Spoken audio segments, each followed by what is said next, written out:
Actor Sonu Sood is earning a whole lot of love on social media for arranging buses and food for stranded migrants during the nationwide lockdown. He's also launched a toll-free helpline for homebound migrants. Now, the actor tweeted the helpline number along with a message in Hindi asking migrants to get in touch with him and share details of their location and their destination.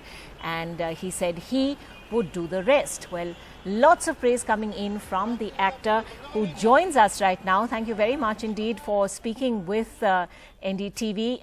Tell us a little more about this initiative. What made you think about doing this for all those thousands of migrants? Thank you so much for having me, Ankita. I would say everyone was severely disturbed seeing those visuals of millions of migrants on the road, losing their lives, walking with little kids, with their elder parents. So we all felt bad, but I realized that it's not the time to sit and feel bad for them, but to find a way out. I remember this very close friend of mine, Neeti Goyal, we had started this food drive where we were distributing almost 45,000 meals every day, and we had a stall at a place in Thana, Kalwa Chowk, where a lot of migrants were walking, because that's a junction where the whole highway starts. So we tried to convince a family who was walking to Karnataka, and we said, just give us a day and I'll try to line up all the permissions. And they had no hope. They said, it's not going to happen. We don't trust that we want to go. But somehow I was able to convince them, and I got those permissions in place in a day. And second day, almost 350 people left for Karnataka, with all proper permissions from Maharashtra government, from Karnataka government. And they were crying in the bus. They had tears in the eyes and smiles on their faces. And I realized that this is not a story of just 350 people, but millions across the country who are stuck and who have no access to you.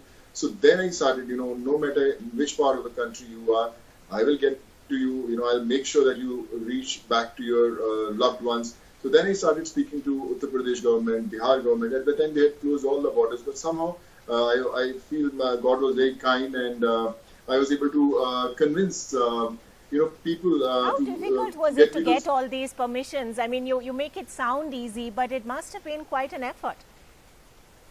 It's a huge process. First worker has to get the medical done, then he has to get registered in the local police station. From there, the file goes to the DCP office. From DCP office, they send it to the district magistrate office. To the state they are traveling, that goes to the ADM. From ADM again back to DM, then back to DCP, then back to the local police station. Wow, then the really worker gets a call. Yeah. So there's no way they're going to stop. They'll walk. They'll walk in a day or two. And when these guys can't fill a form, we can't expect these permissions to come in place so easily. So somehow I feel God was kind, and I was able to put things together. And I got permissions for all these states, and now we have hundreds of people living every single day. That sounds absolutely amazing, Sonu Sood. Now, you also talked about how you got a lot of help from your friends who also helped make this happen. What is it, do you think, about this situation that is touching so many people who are wanting to come forward and do just their little bit as well? Everyone felt that, this is an issue that has to be addressed, that has to be taken care.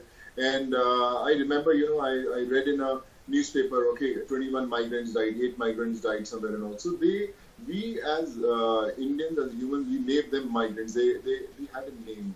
They had someone was Ram Mohan, someone was Kishan Mohan. They had a family who was waiting for their kids to return. And we were just, just sitting and just cribbing about the whole system. So I thought, I'm not going to make this happen. I'm not going to let anyone die on the highways. So I just came forward and said, let's make this happen. And somehow, I would say God was kind enough. And I think their prayers also did wonders, which made things happen for me.